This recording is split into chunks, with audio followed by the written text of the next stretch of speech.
on this. So example, I click the timeline that I wanted. It has two options. It has a dark version and light version. And you scroll down, you can see it has a PowerPoint version right here, standard, and then it has a widescreen 16:9. Or right here it says Google Slides. You can click access. All you have to do is click access like this, guys.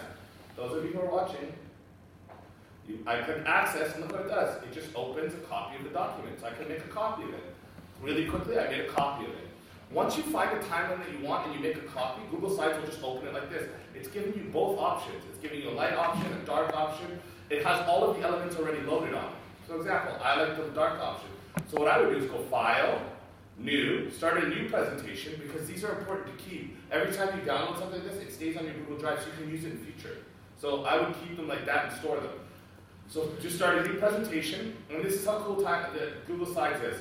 So if I start a new presentation, I'll delete this one because I don't want it. I go back to my original one and I copy it. So copy, go back to here, hit paste, it brings it in. Okay? Don't link your slides because you don't really need a link. Now here's the cool part. Now if I create a new slide, check out the background. It's already detected what the background is. It's done all the work for you. You don't have to do anything. Now, say you want to animate this thing.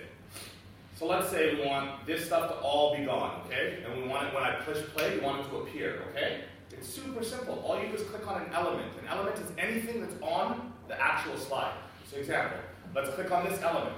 If I right click on it, I can go like this and hit animate. Now, on the right-hand side right here, guys, you can see a whole bar of different things showed up. So I want this thing to animate. I think it's super cool, and I want it to fly in from the bottom, because I'd like it to come up from the bottom and do that. So I can fly in from the bottom. Now, this element behind it, I also want it to come in from the bottom. So now that I've got the element of the animation window open, I can just hit plus, and it adds an animation for that thing. Look right here, you guys can see what the actual element is. This is the chart, this is the thing. So I want this also to fly in from the bottom. You can also choose on click, after previous, with previous. I want these all to come in at the same time, so I'm going to say with previous. Now, you also want 1990, that's another element. So I'm going to say, I want that one to fly in. Let's say from the left, okay? So you want it to come in from the left. So I want it to fly in from the left. When do I want it to come in? With the previous, after previous, on a click, you decide. So I go with previous. Now, I want this one to come in also with it, and I want this to come from the top. So I'm going to say fly in from top, and I want it to come with the previous. Why do I want it to come with the previous? Because if I'm presenting this thing, and I want it to be dynamic, I want it to all come in at the same time. So this one's going to kind of fly in from the top, and I'm going to say with the previous. Now, the cool part about this is it allows you to see what's actually going to happen right away. Where PowerPoint, you have to start the presentation and do it. Watch this. I can hit play, and it will show you my animations. Everything's missing that I want, right, guys? All the elements. If I hit next, everything shows up. So I can animate this so simply. It's not hard. I can do it right in there. You can do it for all of them, and you have everything set up. Now, I want to show you a couple other things that are super cool. So say I start a new slide. This is the best part about this thing. If you want to insert anything, text, something from the web, all that stuff, you can do it from here. So example, say I want to insert an image, right?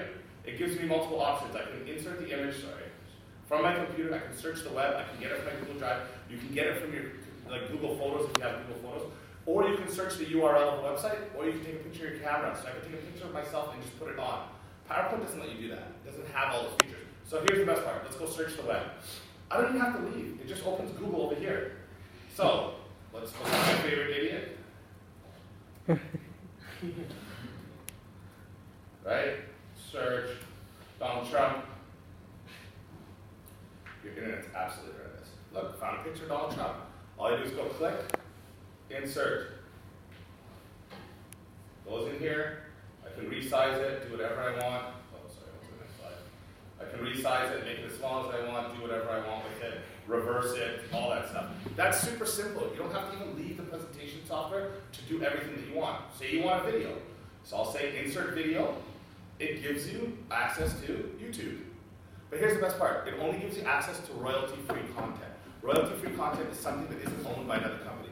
Because you guys aren't publicly sharing this, you can go get royalty-free content in a different way. If you want to go actually, say the video doesn't show up, right? Let's look it up actually. What's this song? Toast. It's a song that's going to coffee. If I want to add her, it's going to go like this, and it won't show up. Because she owns the rights to the video, right? But I can do something even cooler, which is go by URL. I can go to YouTube. up the song. Yeah, and then it will give you the video. So this is the song I want. I'll copy it. And then I'll put it in the URL. Gives me the video. You get it? And then I just go select, hit the video, hit select, and it puts it in. Here's the cool part, guys. You can also figure out, you can do everything with the format options. So go to this. Format options. Say I want to start the video at a certain time. This will let you see the video right now, and then decide what time you want the actual audio or video to start. So example, right? Say I don't want this intro part. So we go like this, flip it up and go like this. So I want it to start at 25. You can decide if you want to autoplay when presenting, so it'll play on its own. So I'm going to say autoplay when I'm presenting, okay? And watch what happens.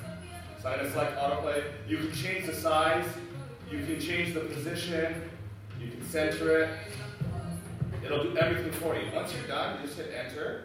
Now watch this, guys. If I present this thing, remember what we said. Want it to start automatically, and it's going to start at 25 seconds, right? So this is done. Next slide.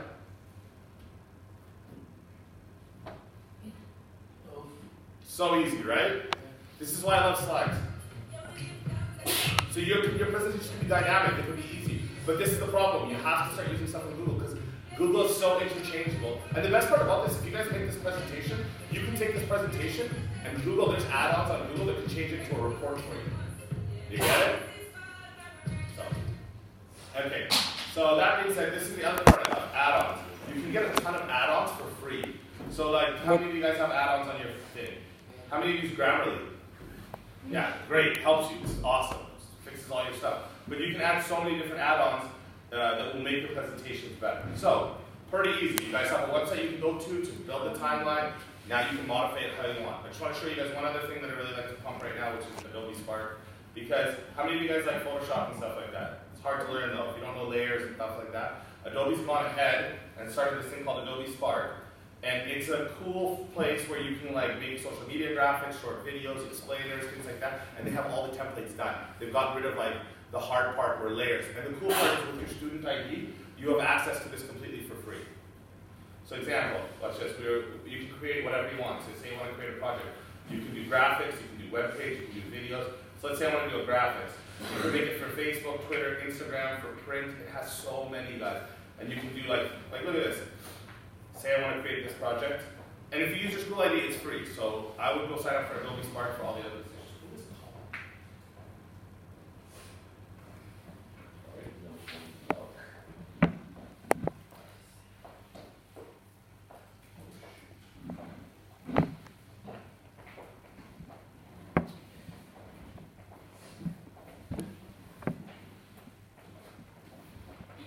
Okay, pretty cool, guys. These are amazing elements. Look at this, you can try different designs too. They've got so many. And then all you do is you play with it. So this is a cool element, but you can like change everything on it. You can add your own photos, you can search images, you can add your own filters. It's really cool in order for you to design stuff for your things. Like this, like that, like that. So Adobe Spark, that's a good way to get all the presentation skills. Any questions? Guys, I'm in 320. If you ever need help with anything to do with technology, you can come visit me. It's not, I don't know how to get my computer on the internet. I think that's horrendous if you guys are like, oh, I don't know how to use this. I think you should be confident enough at that level. But if you want to make presentations or things like that, I'm here to help. Okay? No questions? Thank you. Easy? No questions? Is it easy to use Adobe Spark if you've never done any Photoshop? Yeah, I would, because Photoshop's complicated. It's got layers and things like that. Adobe Spark has taken that out. So you can take like, you can make a whole video with just a series of stuff, and it'll make it really cool. Like, it has animation for like businesses. So like, I do some social media stuff for some friends of mine that like have like Instagrams and stuff, and so they call me sometimes to do Photoshop for them, and it's just a lot of work. So I just dump them off to Adobe Spark. And some of these guys are like, they got like 200,000-300,000 followers on Instagram. People think their stuff's amazing, and it's like, they're just using Adobe Spark. Actually, there's 2 billboards on the freeway that somebody built on Adobe Spark. So get familiar with it. It's gotten good. Question? So which do you prefer? What? Which do you prefer? Google Slides or? Well, you're doing timelines, so I think Google Slides is important. That's the thing. Google's good for like school-based stuff. Like, look, guys, on this presentation Go, you can do like, say you have a map assignment. It has tons of free collections of maps that you can use. And it's like, it has flags and all this stuff that you can do, and like, you can make your own visuals and stuff like that. That's what I'm saying. So I would recommend, if you're doing this timeline this, but say you had a poster to do, or you had to do a post, or you had to like, go to the website, or a web page, or come up with a web page, I recommend Adobe Spark. Yeah? Can you remind me how to link the timeline to the Google Slides? Okay, one more time, let's do it. Timelines. So you go to timelines, and then, so I went to timelines. Pick a timeline that says, so like right down here it says roadmap timeline for PowerPoint and Google Slides. Look for one that has an option for Google Slides. Some of them are only for PowerPoint, so you just click on it. So this one has one for Google Slides. And then, so it's right here, you can see, it tells you a bunch of information, completely useless. But then on this side it says download for PowerPoint. So PPTX is PowerPoint, PPTX is PowerPoint. This is Google Slides. So as soon as you see the Google Slides, hit access. And then make a copy. It always sends you to it, okay? And then when you go make a copy, it creates a copy for you. And then I recommend that you keep the copy and just copy and paste it from there into your new presentation. Do you know what I'm saying? Mm-hmm. Cool? Yep. All right, guys. Thank you for being so good. You said this is your favorite class and they're loud. They're so quiet. They're so good. Just because you're here, they're showing you their best pick. I'm glad. If we can stay like this, it's my favorite day, best day. They're a wonderful group. They're just chatty. You feeling well? Okay. Feel better? Everything you need is on Google Classroom. Thank you, Mr. Enoch.